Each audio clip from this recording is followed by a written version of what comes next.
Magandang araw mga kabib. So shout out sa ating mga magabalot na magawa rin ng ritong mga pangtusok sa papel.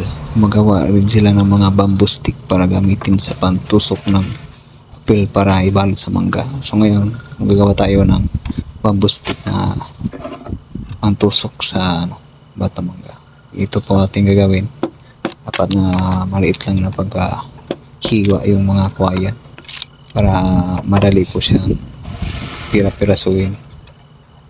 So makita po dito na kung paano siya ginagawa para magbawa na parang walis at parang toothpick na ang laki sa pangtusok ng papel sa pambalot ng mangga, guys. So watch lang sa ating video, guys, hanggang matapos para makita kung paano pa talaga ito gagawin at proseso at maayos para pagtusok ay matulis at anong mga gagawin. Po natin gagawin ay hiwa-hiwain po yung kawayan sa 4 na piraso. So pagkatapos na po paggawain ng 4 na piraso ay susunod naman natin gawin.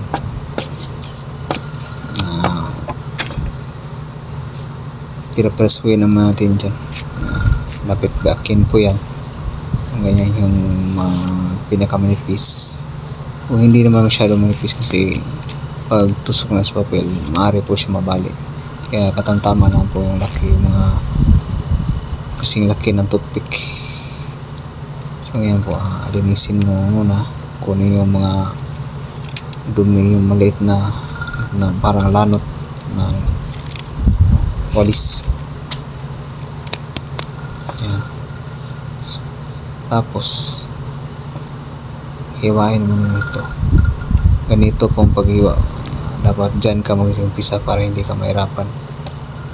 Ganyan lang po para madali. Ayan. Tsaka pare-parehas po yung mga sukat na ginagawa. Mga toothpick. So alam na lahat ng mga mabalot dito. Sa mga hindi pa nakalam, yung mga hindi nakaranas ng ganitong hanap buhay, so manood lang po kayo kung paano talaga gawin. At saka yung magbabalak na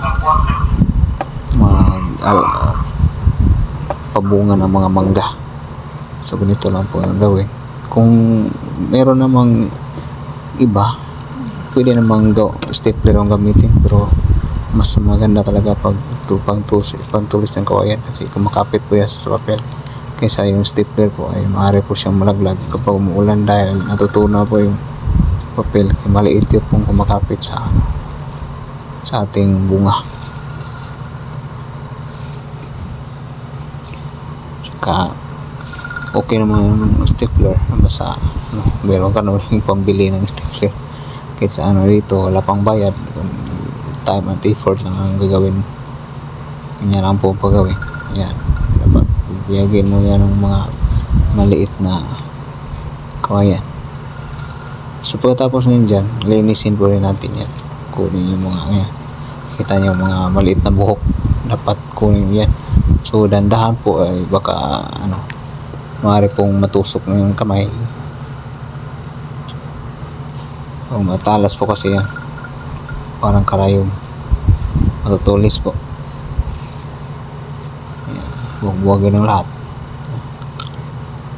Pagkatapos natin pagbuwag-buwagin yan na para ng walis, so maaari na pong idilag po sa araw o sa apoy. Yung mga nagbabagang apoy, idilag po para matuyo at saka titigas yung mga yung kawayan na ginawang toothpick. So kasi kadalasan maganda kasi gawin yung kawayan na hindi pa tuyo kasi hindi matigas pag biyak-biyakin. So maganda talaga pag yung bagong kuha na kawayan, yung kulay green pa. Ayan, landahan natin mga gawin mga kabib. Ayan, tapos na. So ngayon idilag na po natin sa apoy para titigas. Yan. Ganyan lang po ang gawin. Yan. So Yan po natapos ko. So abot po ng 1,000 yan. 1,000 plus abutin po na, or 2,000 higit. So ang paghiwa naman ganyan, slanting, para matulis po ang yung kawayan, at saka hindi siya mapurol pag tusok mo sa papel. Kita niyo po, ayan, ganyan po siya katulis. Meron kasi mga papel na makapal at iba na manipis, pero mas maganda yung makapal kasi makakapit sa mangga, at saka maputi yung resulta kung bunga. Ganyan na po ang gawin paghiwa. Yan, dapat slanting. Yan po.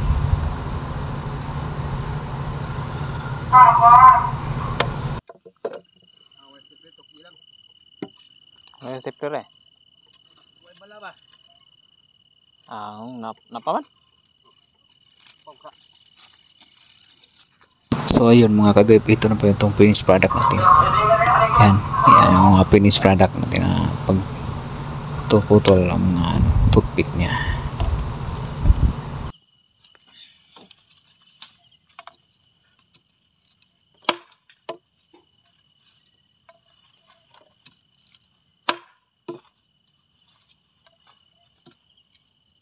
Sa mga nanonood dyan, salamat po sa suporta sa ating video at kalimutan mong subaybay sa ating mga latest uploads.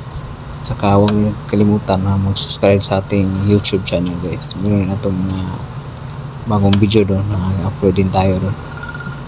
So abang-abang na po sa sunod natin video sa kung paano siya pagbabalot. Thank you, salamat po.